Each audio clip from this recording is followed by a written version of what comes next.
राधिका बरसाने वारी की जय। राधे राधे। माघ मास महात्म्य अध्याय 26। 26वें अध्याय में मानस तीर्थ का महत्व बताया गया है। गुरु वशिष्ठ जी राजा दिलीप से कहते हैं, राजन, मैंने तुम्हें माघ स्नान करने वालों का पुण्य फल सुनाया, माघ मास में तीर्थ में स्नान करने का पुण्य फल सुनाया। पूरे माघ मास में जल स्नान करने से जो पुण्य मिलता है वह भी तुमने जाना। अब मैं तुम्हें मानस तीर्थ में स्नान करने का पुण्य फल बताता हूँ। मानस तीर्थ वह माध्यम है जिसमें स्नान करने से मनुष्य निश्चय ही परम गति को प्राप्त करता है। मानस तीर्थ के बहुत प्रकार हैं, जैसे सत्य तीर्थ, क्षमा तीर्थ, दान तीर्थ, सरलता तीर्थ, संतोष तीर्थ, ब्रह्मचर्य तीर्थ, नियम तीर्थ, मंत्र जप तीर्थ, ज्ञान तीर्थ, धैर्य तीर्थ, अहिंसा तीर्थ, आत्मनिवेदन तीर्थ, ध्यान तीर्थ, श्राद्ध तीर्थ और शिव स्मरण तीर्थ। यह सभी तीर्थ मानस तीर्थ में आते हैं।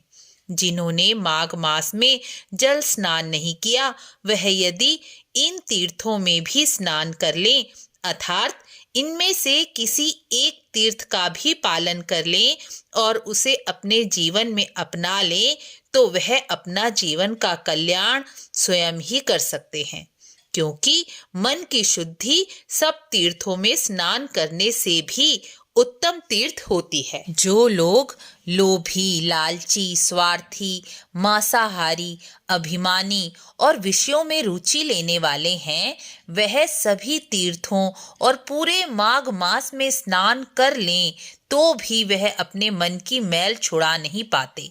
जल केवल शरीर की शुद्धि करता है। भगवान की पूजा के लिए शरीर की शुद्धि जरूरी है, लेकिन भगवान के प्रेम के लिए, उनके नाम जप के लिए शरीर की शुद्धि से अधिक मन की शुद्धि अधिक जरूरी है।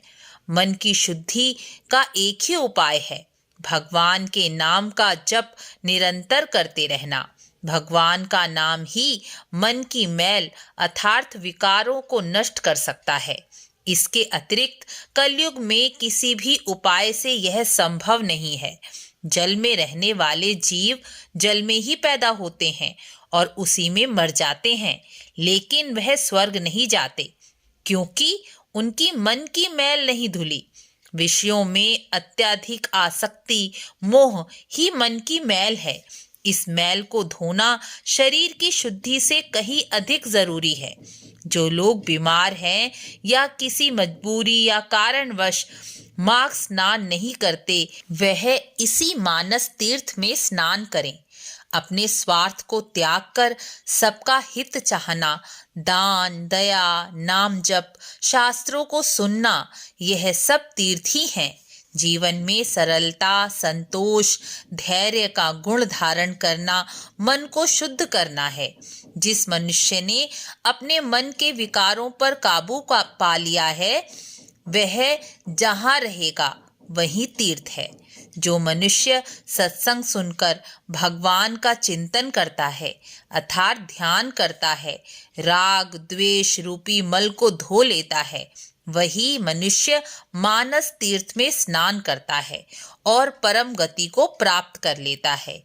यही मानस तीर्थ के लक्षण हैं। मनुष्य को इसी मानस तीर्थ को अपनाना चाहिए। इस प्रकार 26वां अध्याय पूर्ण हुआ। मिलते हैं अगली वीडियो में। राधे राधे।